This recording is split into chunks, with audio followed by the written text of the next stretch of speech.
Hello students, आज doubt clearance class का lecture number 3 है और इस चैप्टर में जो आप लोगों ने क्वेश्चन मुझसे पूछे हैं वो रिप्रोडक्शन से संबंधित है। रिप्रोडक्शन चैप्टर एक ऐसा चैप्टर है जहां से लगभग हर साल क्वेश्चन पूछना तय है, इसलिए बेटा अच्छे से इनको पढ़िएगा और जो ये क्वेश्चन पूछे हैं मैं इनको आपको इनका डाउट क्लियर कर रहा हूँ। जैसे कि क्वेश्चन आपने पूछा है आज के लेक्चर का पहला क्वेश्चन, व्हाट इज अम्बिलिकस।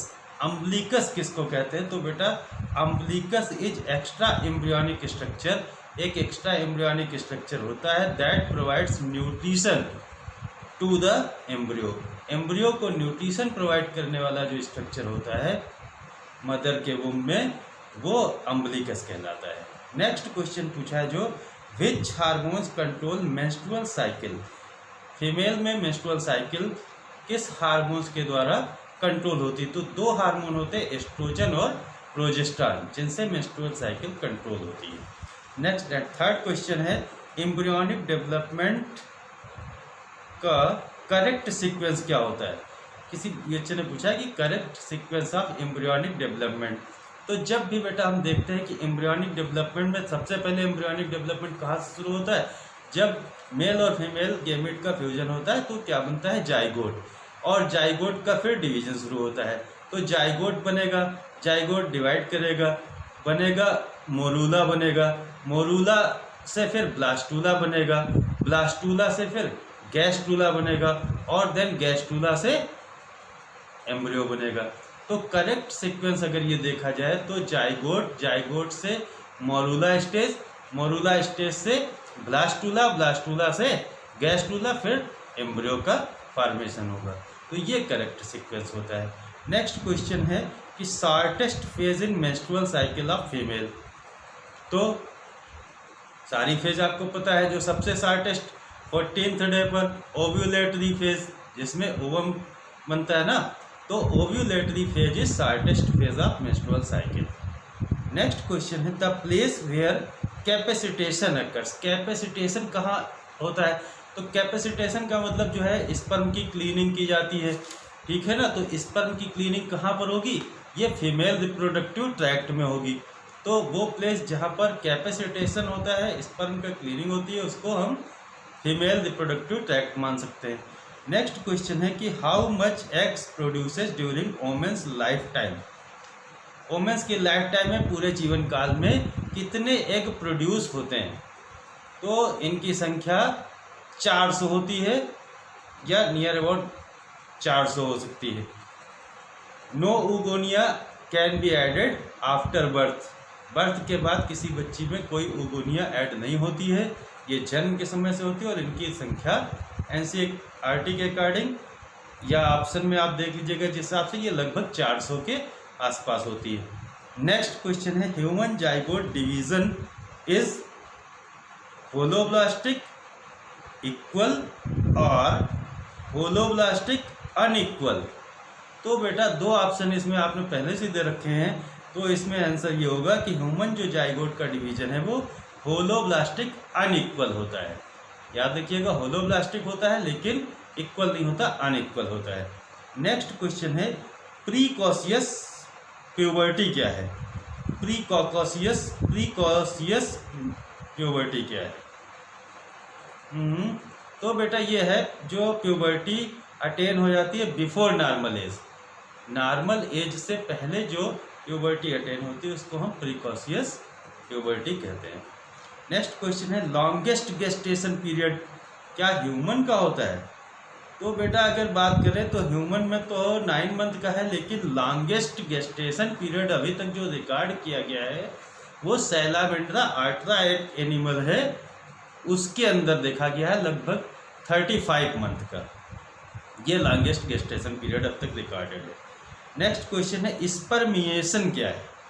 तो स्पर्मिएशन एक प्रोसेस है, वो प्रोसेस होती है स्पर्म के रिलीज होने की। तो ये कह सकते हैं it is the spermiation is the process of release of sperm from seminiferous tubule. जब स्पर्म सेमिनिफेरस ट्यूब्यूल से होकर के निकलते हैं तो उसको हम स्पर्मिएशन कहते हैं। नेक्स्ट क्वेश्चन क्या है, ये पूछा है किसी ने कि कोलोस्ट्रम क्या है? तो बेटा जो during initial few days mother milk होता है उसको हम कोलेस्ट्रम कहते हैं। और एक ध्यान देने वाली बात और है कि it is rich in antibody जिसको हम कहते हैं इम्यूनोग्लोबिन ए। और ये इम्यूनोग्लोबिन ए का क्वेश्चन हमें लग रहा है कि 2019 में पूछा गया है नीट में। नेक्स्ट क्वेश्चन है कि एमनोरिया और डिसमेनोरिया में क्या अंतर है। तो एमनोरिया का मतलब बेटा होता है absence of menstrual cycle in female, मतलब मेंसेस का ना आना फीमेल में वो एमनोरिया कहलाता है। और पेनफुल मेंसेस को हम कहते हैं डिसमेनोरिया। ठीक बेटा। अगर इसके साथ एक और टर्मिनोलॉजी में बता दे रहा हूँ, मीनोरेगिया होता है। मीनोरेगिया का मतलब होता है एक्सेसिव और हैवी ब्लीडिंग या एक्सेसिव और हैवी मेंसेस इन फीमेल्स, उसको मीनोरेगिया कहते हैं। नेक्स्ट क्वेश्चन पूछा है कि कार्पस एल्बिकेंस क्या है। तो बेटा जब मेंस्ट्रुअल साइकिल स्टॉप होती है at the time of pregnancy, if there is no fertilization, then corpus luteum is change into corpus albicans. तो जब प्रेगनेंसी शुरू होती है तो उस समय कार्पस ल्यूटियम जो है वो कार्पस एल्बिकेंस में चेंज हो जाता है। नेक्स्ट है कि फर्टिलाइजेशन कौन स्पर्म में बनता है या ओवम में। तो बेटा स्पर्म में जो होता है वो तो एक्रोसोम होता है। फर्टिलाइजेशन कौन ये ओवम में बनता है। At the time of fertilization के बाद जब स्पर्म कहाँ पहुँचते हैं, ओवम के पास पहुँचते हैं, तो जोना पेलुसिडा को क्रॉस करके जैसे ही वो पहुँचते हैं तो कंपैटिबल रिएक्शन वहाँ पर होती है, रिएक्शन होती है जिससे ओवम की लेयर में, ठीक है, एक कोन बन जाता है जिसको हम फर्टिलाइजेशन कोन कहते हैं या कोन ऑफ रिसेप्शन कहते हैं। तो इसका आंसर होगा ओवम, ना कि स्पर्म। फिर क्वेश्चन है कि लिपेस लूप इज इनर्ट और एक्टिव आईयूडी।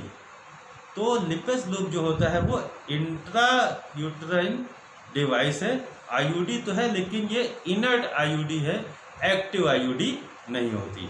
नेक्स्ट क्वेश्चन पूछा गया है कि कौन सा हार्मोन रिलीजिंग आईयूडी होता है। तो LNG-20 एक हार्मोन रिलीजिंग आईयूडी है। प्रोजेस्टेट भी होता है, वो भी हार्मोन रिलीजिंग आईयूडी है।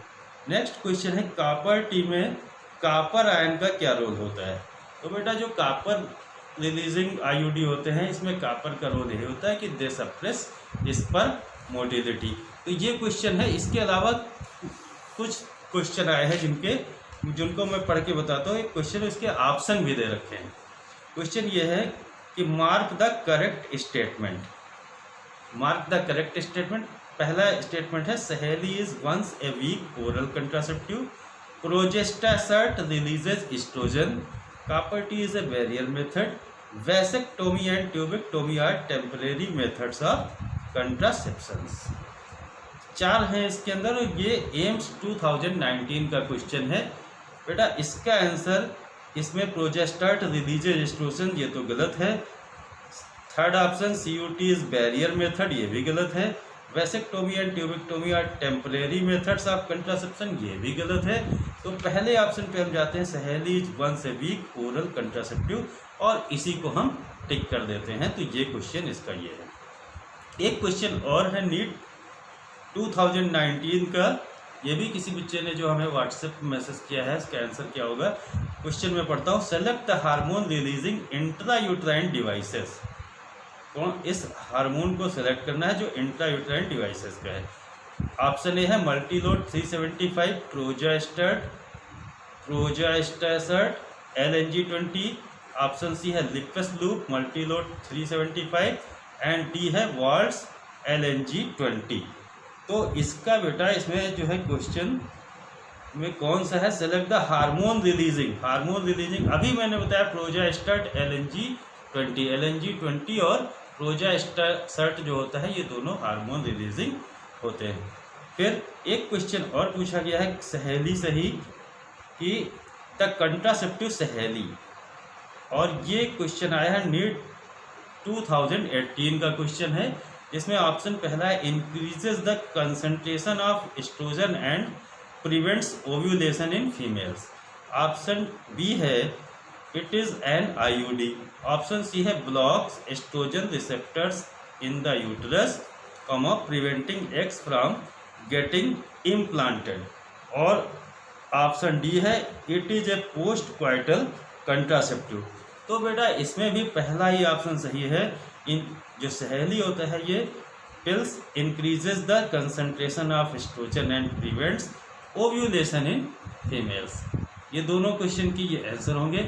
इसी के साथ नेक्स्ट लेक्चर में आगे के क्वेश्चन आप पूछते रहिएगा। आज जो भी मुझे क्वेश्चन मिले हैं मैं इनको देखता हूँ, और कल के लेक्चर में जो क्वेश्चन आपने पूछे हैं, जितने क्वेश्चन और हैं और अभी भी जितने क्वेश्चन और आएंगे, इनको मैं कल के लेक्चर में शामिल करूँगा।